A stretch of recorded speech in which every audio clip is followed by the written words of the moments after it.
What happened while we were away brought to you by terror in New York. A man stalked through a Manhattan office tower firing a rifle Monday, killing 4 people, including a New York City police officer, and wounding a 5th before taking his own life. The shooting took place at a skyscraper that's home to the headquarters of both the NFL and Blackstone, one of the world's largest investment firms, as well as other tenants. The gunman, identified by authorities as Shane Tamura of Las Vegas, had a long documented mental health history. Here's how CNN described the shooter as the events were unfolding. Among them that they do know what he looks like. Sunglasses, mustache, male, possibly white. New York City Mayor Eric Adams said Tamura intended to target the NFL's headquarters, but took the wrong elevator. At least 5 have been charged in the brutal beatings of white individuals in downtown Cincinnati on Friday night. Their names have not yet been released. Cincy Police Chief Teresa Theetge chastised those on social media for sharing the brutal videos. Social media and journalism and the role it plays in this incident. And yes, guys, that's you. That is you. Social media and mainstream media and their commentaries are a misrepresentation of the circumstances surrounding any given event.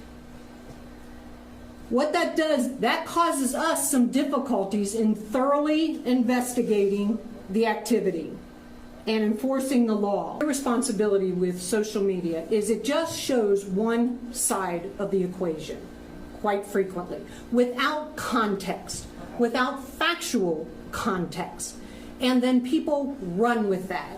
And then it grows legs and it becomes something bigger that we then have to try to manage as part of the investigation. Learning Chinese today, today's phrase is to protect and serve. What does it mean? 保护和服务，这是什么意思？ In other news, Vice President J.D. Vance was in Ohio yesterday and addressed the Epstein debacle. Here he is answering a question from an AP reporter. The president has been very clear. We're not shielding anything. The president has directed the attorney general to release all credible information and, frankly, to go and find additional credible information related to the Jeffrey Epstein case.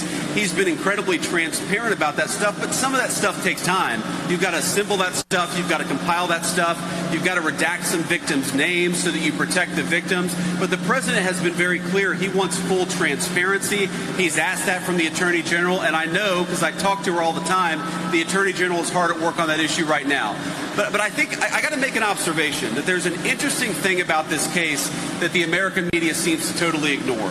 For 4 years, under Joe Biden's Department of Justice, the media didn't give a damn about the Epstein files or about the Epstein case. For literally 20 years, the story about this scumbag, and he is a scumbag pedophile, Jeffrey Epstein, he's dead now, but for 20 years, you had Obama and George W. Bush's Department of Justice go easy on this guy. They didn't fully investigate the case. They didn't show any curiosity about the case. And now Donald J. Trump is asking his Department of Justice to show full transparency. And somehow that's a criticism of Donald J. Trump and not Barack Obama and George W. Bush. HHS Secretary Robert F. Kennedy Jr. laid out in a post on social media yesterday about the incredible liability protection vaccine manufacturers have enjoyed since the mid-'80s and the Vaccine Injury Compensation Program the federal government set up for restitution to those injured by vaccines. Kennedy says that latter program has, like many things in the swamp, become captured by special interests and no longer actually works for those victims of vaccines, and he intends to reform that program. Meanwhile, the American Academy of Pediatrics is calling for the forced vaccination of everyone against everything, with no exceptions of any kind, including religious exemptions. One more note about what we talked about yesterday with Sydney Sweeney and American Eagle and their new ad campaign. Check out this headline from MSNBC. Sydney Sweeney's ad shows an unbridled cultural shift towards whiteness. Subheadline: advertisements are always mirrors of society, and sometimes what they reflect is ugly and startling. Yeah, tell us how you really feel, MSNBC. And finally, did I get Colorado football coach Deion Sanders, Coach Prime, wrong? Yesterday, he called a press conference and was joined by his oncologists, where he revealed he'd been diagnosed and beaten a dangerous form of bladder cancer. Coach Sanders was asked what it was like to stare death in the face. I didn't stare death in my face. I stared life in the face, man. Man, you think I'm playing when I tell you I'm God's guy. I really am. I'm allowed to go through these trials and tribulations so that I could touch and reach and bless people. with my words, with the energy, with that thing that God gave me. So I never thought about no death. You know, I had to make a will because I want to be a business. I want to be a good steward, you know, for my kids and for my family.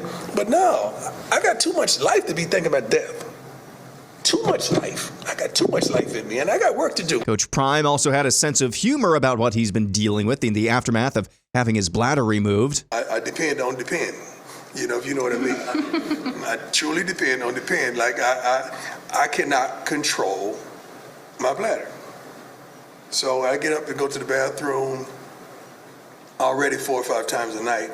But then I'm sitting up there waking up, you know, like my grandson. We in the same thing. You know, we got the same problem right now. We going through the same trials and tribulations. We're trying to see who has the heaviest bag at the end of the night. There's Coach Prime, who dealt with a very serious, potentially deadly form of cancer, having a good sense of humor about it and saying God allowed him to go through this trial in order to touch other people. If nothing else, that's at least a very good attitude. Oh, and one more thing, since Steve asked me to put this in the montage. I went to our former studio space yesterday to start cleaning the place up and was greeted by an old fiend. Yes, for those of you listening, the Wasps moved back in as we moved out. And that's what happened while we were away.